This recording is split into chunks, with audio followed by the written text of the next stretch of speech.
Hi there, Aquarius. Thank you for joining me for your weekly forecast for week commencing the 28th of November. A planetary collective gets together this week, and you know it's so good for you. Mars in your sign is giving you a lot more confidence to just go for what's really right for you. But it's forging a link with Jupiter, the planet of growth, and that's in a part of your horoscope that's all about moving away from unsatisfactory situations and being much more pioneering. So these two getting together is not really risk-taking, but it's certainly very enabling, and it's going to give you the momentum to just tear away any structures that you feel are stopping you from fulfilling the true potential you have. Now, they're both going to be in an angle with Saturn, your traditional ruler, and that's going to be very good because Saturn's going to provide a kind of anchor. So I feel that's going to temper some of the more extravagant energy that Jupiter in its angle with Mars can create. Saturn helps you, therefore, to think things through, but be energized as well.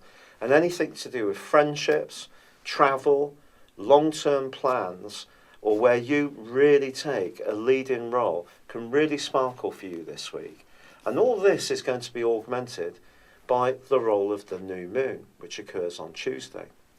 The new moon is a bit complex because it is being caught up in that draining, mysterious influence that is Neptune, that's been so distorting, especially in this last year of politics, where massive claims have been made by different politicians.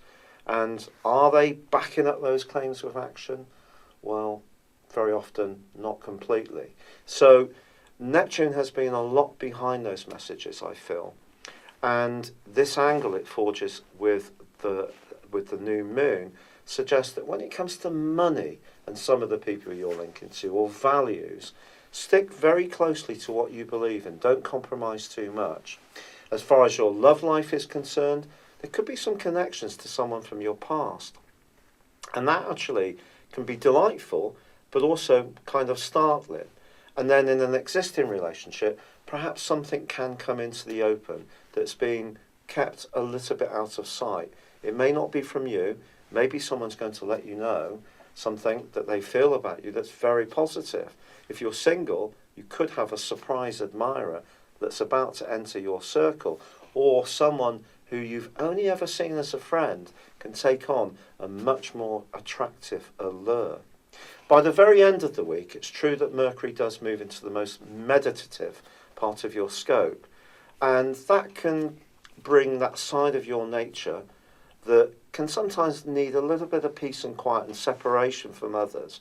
That's going to come more to the fore as December goes on, but there's still an amazing angle between Jupiter and Uranus in the last couple of days, which is going to go on through to the end of February. And I think this is really pushing you to embrace the more provocative side of your nature rather than the more Saturnian side, which really maintains traditions, likes a degree of familiarity, doesn't necessarily welcome change. Well, that's a really high energy angle between those two planets, and all sorts of really delightful things can unfold between now and then, but you may be quite surprised about some of the conversations you're going to have. It's been a real pleasure being with you. Thank you for joining me. Good luck and goodbye for now.